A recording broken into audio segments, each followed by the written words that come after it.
Bismillahirrahmanirrahim. Assalamualaikum warahmatullahi wabarakatuh. Innal hamdalillah nahmaduhu wa nasta'inuhu wa nastaghfiruh.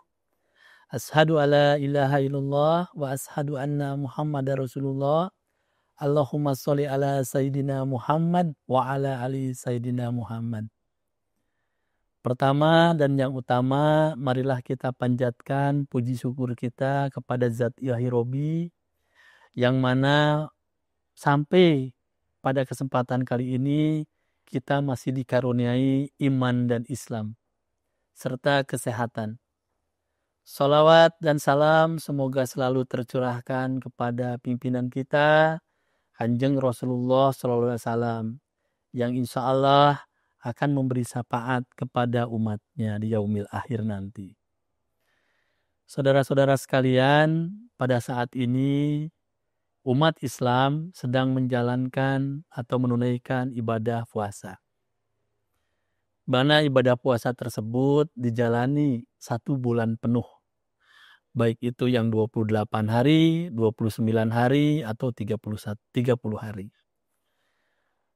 Manakala kita menjalani puasa selama 1 bulan penuh tersebut, ada kemungkinan kita mengalami sakit.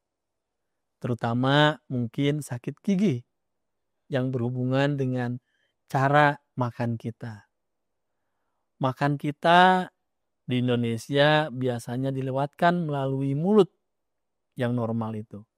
Nah, bagaimana jika terjadi ada rasa sakit di dalam mulut kita, baik itu gigi yang berlubang, gigi yang ngerasa nggak enak, kotor, atau juga misalnya ada sariawan dan lain-lain.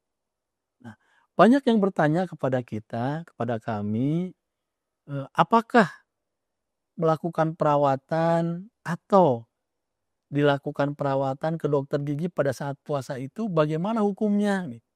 Apakah batal atau tidak batal? Sebab puasa itu kan full seharian. Dari mulai subuh sampai maghrib. Sedangkan kalau kita menjalani rasa sakit, mungkin tidak mengenal waktu. Ada pagi, ada siang, bahkan mungkin sore hari. Nah, di saat itulah Bapak, Ibu, Saudara sekalian bertanya, kira-kira kalau saya melakukan treatment atau perawatan ke dokter gigi, batal atau tidak ya? Nah, di sini akan kita kupas bagaimana hukum melaksanakan atau dilakukannya perawatan gigi dan mulut pada saat puasa. Ya, karena kita tahu salah satu yang membatalkan puasa adalah makan dan minum. Khawatirnya kalau misalnya kita sedang dilakukan perawatan gigi, ada yang tertelan, ya, masuk ke dalam mulut, dan itu bisa mulut dan juga kerongkongan dan bisa menimbulkan batal puasanya. Pada tahun 2018 itu MUI Kota Bandung, yang waktu itu ketuanya adalah Profesor Dr.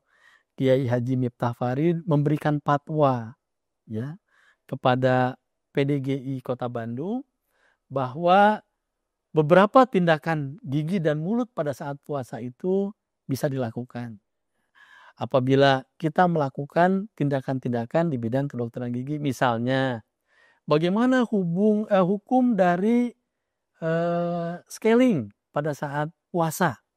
Maka di sini disebutkan bahwa hukum scaling pada saat berpuasa adalah tidak batal. Nah, bagaimana ketika kita kumur-kumur? Nah, kalau kumur-kumur itu tidak tertelan minumannya, tidak batal. Kalaupun tertelan sedikit, tapi tidak disengaja, itu pun tidak batal. Nah, bagaimana perawatan gigi lainnya? Misalnya memasang gigi palsu. Apakah membatalkan puasa karena ada benda asing yang masuk ke dalam mulut? Nah, di sini disebutkan juga di fatwa tersebut bahwa memakai atau memasang gigi palsu atau gigi tiruan pada saat kita berpuasa tidak membatalkan puasa. Ya.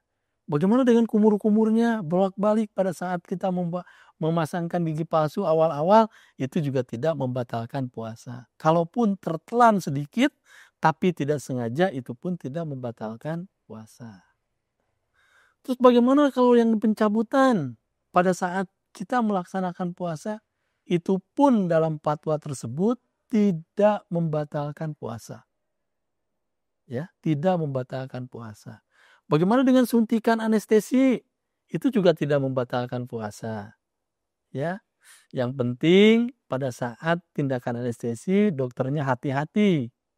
Ya, tapi mungkin untuk pencabutan harus diingat bahwa nanti bekas pencabutan ada luka yang bisa menimbulkan sakit. Nah, itu yang harus dipahami bahwa nanti harus minum obat dan lain-lain. Bagaimana perawatan orto? Karena banyak mahasiswa atau adik-adik remaja yang memasang orto, itu harus kontrol sebulan sekali. Itu pun tidak membatalkan puasa jika dilakukan dengan hati-hati, ya, menyikat giginya hati-hati, kemudian membersihkan karang giginya hati-hati, ataupun ya masang atau memperbaiki behel yang ada. Itu pun tidak membatalkan puasa. Apalagi kalau misalnya ada sariawan dan lain-lain yang diobati pada saat berpuasa ke dokter gigi, itu tidak membatalkan puasa. Ya. Jadi Bapak, Ibu, saudara-saudara sekalian, tidak usah khawatir ketika berpuasa sebulan penuh ini takut batal puasa jika dilakukan perawatan ke dokter gigi. Insya Allah fatwa dari MUI itu dikeluarkan oleh orang-orang yang sangat kompeten, ya, yang sangat kompeten, ahli fikih dan lain-lain.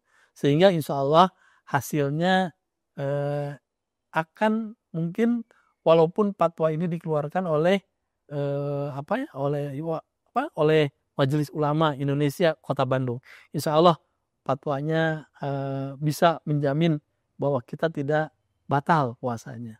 Ya, jadi Bapak Ibu, saudara-saudara sekalian, nggak usah khawatir jika merasakan ada kelainan di dalam mulut, baik itu gigi berlubang, karang gigi, sisa akar yang harus dilakukan perawatan, datanglah ke dokter gigi. Gak usah khawatir, gak usah takut bahwa perawatan-perawatan di bidang kedokteran gigi akan membatalkan puasa.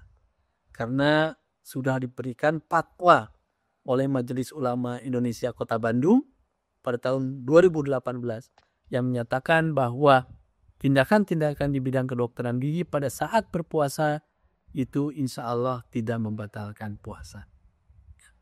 Mungkin itu sedikit penjelasan dari saya. Mohon maaf jika ada kekurangan. Billahi taufiq wal hidayah. Wassalamualaikum warahmatullahi wabarakatuh.